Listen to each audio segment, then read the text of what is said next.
Hello! Oba, boa noite. Estamos mais uma vez aqui, ó. Pedinho contando mais história do tempo que ele comia macaco lá no Centro Novo do Maranhão. Bora, Pedinho. Diz aí como é essa história. Assim, aí ele contou pra nós que ele andava caçando, seu ova. Mais fogo na cara dele. Aí ele andava, eu não olho pra lá não. Aí ele andava caçando quando ele ouviu a briga pra lá. E ele foi tomando chegada. Quando ele chegou perto, era um gavião brigando com o capelão. O capelão remedou, hein? Aí disse que o gavião já estava vencendo o capelão. O capelão já estava ficando fraco. E ele chegou e aí ele ficou preocupado. Ele disse, agora eu atiro no gavião, o capelão vem em mim. Mas aí eu atiro no capelão, o gavião vem me agarrar. E aí ele disse que era um passo muito espraguejado de grande.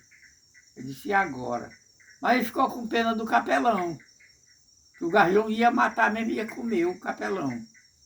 Aí ele disse, eu vou matar o gavião. Aí atirou no gavião, o gaviãozão caiu. Foi meio que cair assim uma coisa medonha. Aí o bicho já ficou lá, no lugar de pau gemendo, todo rasgado do gavião. Mas ele que era um capelão considerado. Aí ele foi, chegou lá, ele pegou, ele disse, mas... Aí meteu logo um cartucho na espingarda, se o capelão querer rir em mim, eu atiro nele também. Aí foi juntar o gavião. Ele disse, olha, quase que eu não trazia o gavião para casa. Ele pegou, ele não era baixinho, mas ele não era... Esse da altura do Manel, não era mais ou menos isso, porque ele era baixinho. Aí ele pegou no pescoço do gavião, botou no ombro aqui, segurando assim, e os pés do gavião iam arrastando no chão. Ele disse que era um passo... Ele disse um menino assim de 10 anos, o gavião carregava no pé. Dava para carregar no pé, porque o bicho era muito medonho. Que era do gavião real, desse Muita força, verdadeiro. Muita força. Muita força. Olha, brigando com o capelão, um outro animal selvagem. Aí ele disse, matou esse. Aí levou para casa dele. E o capelão ficou lá doente, ele não sabe se morreu, mas sabe que ele livrou ele da morte de ser comido do gavião.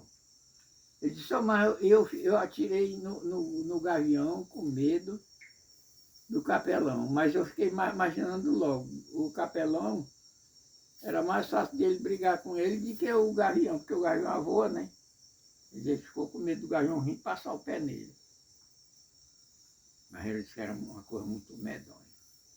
Acabou que era doido para dar caça. Dava mais de metro o gavião? Eu corria tanto. Se eu estou dizendo que o homem pegou no pescoço do gavião, na cabeça do gavião, botou no ombro, e o gavião já arrastando os pés no chão, Irmão, eu corria arrastando. tanto, Então dava 1,5 metro de gavião. Mais ou menos Quando isso. tiver, A 2 eu metros. corria tanto que não queria nem saber se eu estava no meio da mata. Aí conta história, tá vendo? Lá Pedinho era contando o mais tamanho uma dos paus daquela. que tu Aí via conta história. uma O arara. povo tá aí, ó. Arara é grande, Deitadinho. né? uma arara Deitadinho, escutando passava história. Das plateias. A gente olhava uma arara lá no olho dos paus assim, era como se fosse um sabiazinho desse tamanho. Tão alto era.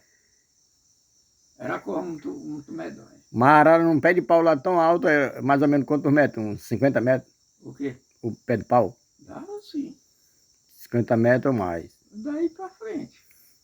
Era, mamãe? Tinha muita madeira.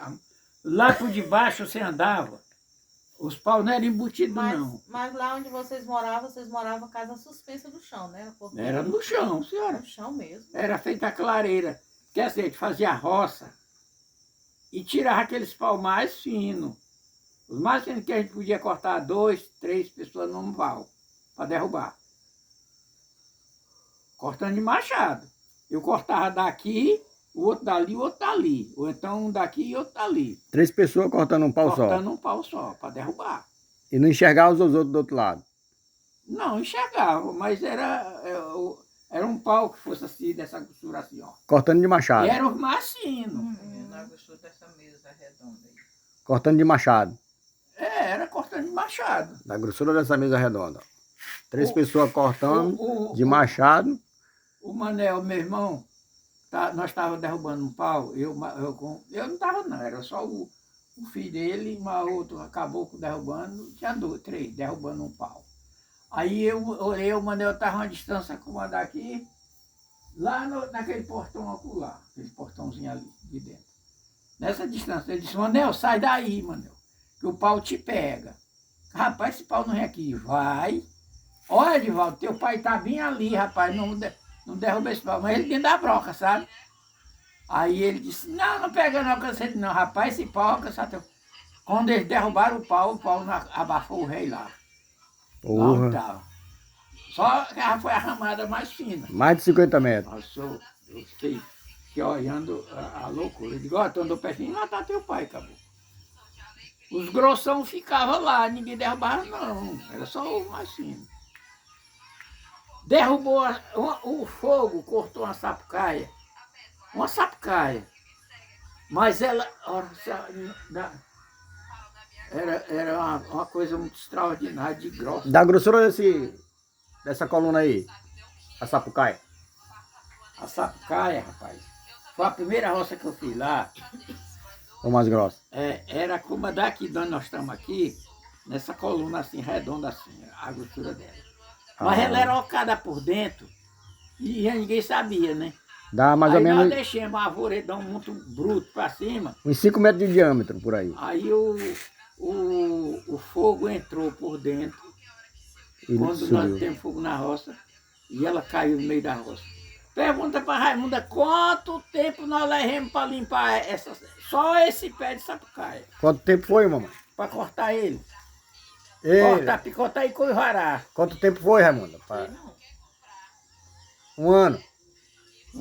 Não, mas um mês nós passamos de um mês para mais de um mês trabalhando. Esgaiando. Esgaiando e coivarando. Era assim, nós fazíamos uma coivara bem grande e tocava fogo. Aí ia cortando e carregando e queimando naquela coivara, sabe? Jogando em cima. Que era no inverno, se não tivesse só fazendo coivara, não ia a limpar. E era assim que nós fazíamos. Trabalhamos, foi mais de 4 semanas para tirar, a limpar o pé de sapucaia. Depois que a roça queimou todinha, foi que ela caiu, tu entendeu? Ela não caiu em cima da broca, ela caiu depois da roça queimada. Isso é uma coisa muito... Tomava uma meia linha de terra, só o abafadão dela lá. Tá vendo aí, ó? Se eu estivesse contando, você dizia que não era. Mas história de peidinho. Era uma loucura. Contando Mas a essa sua roça história. deu tanto arroz, Roça do arroz. que era muita gente cortando arroz, quase nós não damos conta de cortar a primeira panha. A segunda ninguém nem ligou. Porque tem lá a soca do arroz, tem vezes que dá igual o outro arroz. Lá acamou, o arroz acamou, cresceu de minha altura mais alto que eu assim e acamou. Caiu por cima assim, fez balseiro. Você chegava, metia o braço assim na torceira de arroz, suspendia para poder cortar. E lá a gente corta com a faca de anel. Faz uma faca de anel, coloca nos dedos e pega assim, é o monte. Não é dizer cortar um cacho não. Pega um monte de cacho assim, é só coisando e jogando no paneiro aqui na cintura. E deu arroz demais. Era fartura, né? Fartura. Pois é, essa é a história do peidinho. Mais uma daquelas boas. Na hora, meu amigo. Valeu! Lugar bom, senhor. Lugar bom, lugar de fartura. Lá era tudo que você andava na mata aí,